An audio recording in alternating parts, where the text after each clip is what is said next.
Hi guys, welcome to our channel. எல்லோரும் எப்படி இருக்கீங்க? நல்லா இருக்கீங்கன்னு நம்புகிறேன்.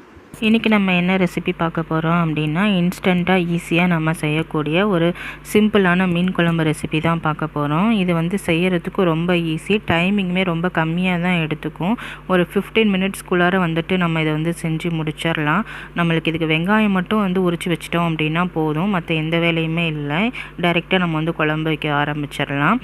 இது எப்படி செய்யலாம், இதுக்கு தேவையான பொருட்கள் என்ன அப்படின்னு சொல்லிட்டு பார்த்துடலாம் வாங்க. இதுக்கு வந்து ஒரு எலுமிச்சை அளவுக்கு புளி தனியாக எடுத்து கரைச்சி வச்சுக்கோங்க.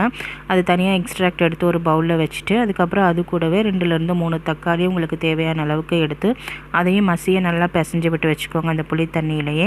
அது கூடவே கொஞ்சம் கருவேப்பிலை, 2 கீரின பச்சை மிளகாய் சேர்த்துக்கோங்க. தேவையான மசாலா பொருட்கள் வந்து சேர்த்துக்கோங்க. 2 ஸ்பூன் மல்லித்தூள், 1 ஸ்பூன் மிளகாய்த்தூள், 1/2 ஸ்பூன் மஞ்சத்தூள், கல் உப்பு தேவையான அளவுக்கு. இது எல்லாத்தையும் சேர்த்துட்டு தனியாக ஒரு பவுலில் எடுத்து வச்சுக்கோங்க.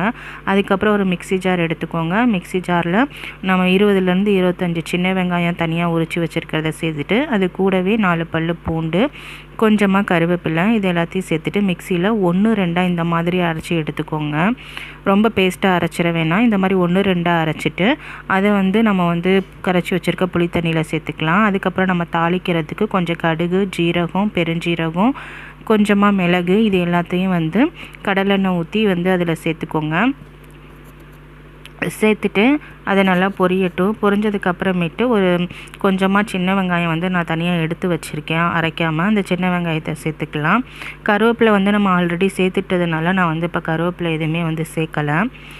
வெங்காயமும் நம்மளுக்கு தாளிக்கிறதுக்கான அந்த ஸ்பைசஸ் மட்டும் சேர்த்துருக்கேன். அது வந்து கண்ணாடி பதம் வதங்கினதுக்கு அப்புறமேட்டு நம்ம ரெடி பண்ணி வச்சுருக்கோம் இல்லையா, அந்த புளி தண்ணி குழம்பு வந்துட்டு அதில் வந்து சேர்த்துடலாம்.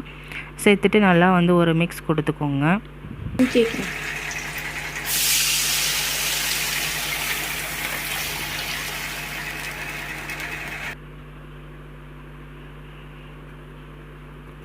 அவ்வளோதான், நம்மளுக்கு இந்த குழம்பு வந்து நல்லா பச்சை வாசனை போகிற அளவுக்கு கொதிக்க வச்சு நம்ம லாஸ்ட்டாக வந்து மீன் சேர்த்துட்டோம் அப்படின்னா நம்மளுக்கு குழம்பு ரெடி ஆயிரும். இவ்வளோ சிம்பிளாக ஈஸியாக வந்துட்டு இந்த குழம்பு வந்து செஞ்சிடலாம்.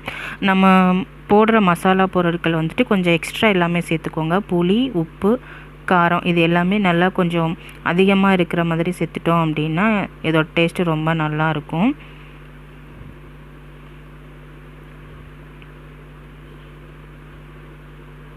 நல்லா கொதிக்க வச்சுக்கோங்க. இந்த மாதிரி நல்லா குழம்பு நல்லா கொதித்து வரட்டும். நம்ம எல்லாமே பச்சையாக தான் சேர்த்துருக்கோம், அதனால் அது பச்சை வாசனை நல்லா போகணும். அந்த அளவுக்கு வந்துட்டு குழம்பு கொதித்து வரட்டும். நல்லா கொதிக்க விடுங்க. ஒரு 5லேருந்து 7 நிமிஷம் வரைக்கும் நல்லா கொதித்து வந்ததுக்கப்புறம் லைட்டாக எண்ணெய் பிரிஞ்சு வரும்.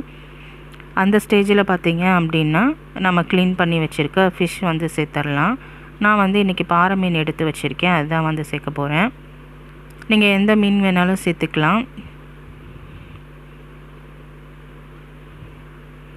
இது நான் வந்து இன்ஸ்டண்ட்டாக செய்கிறதுனால, அவசர குழம்பு அப்படிங்கிறதுனால நான் காய்கறி எதுவுமே சேர்க்கலை, தேங்காயும் அரைச்சி ஊற்றலை.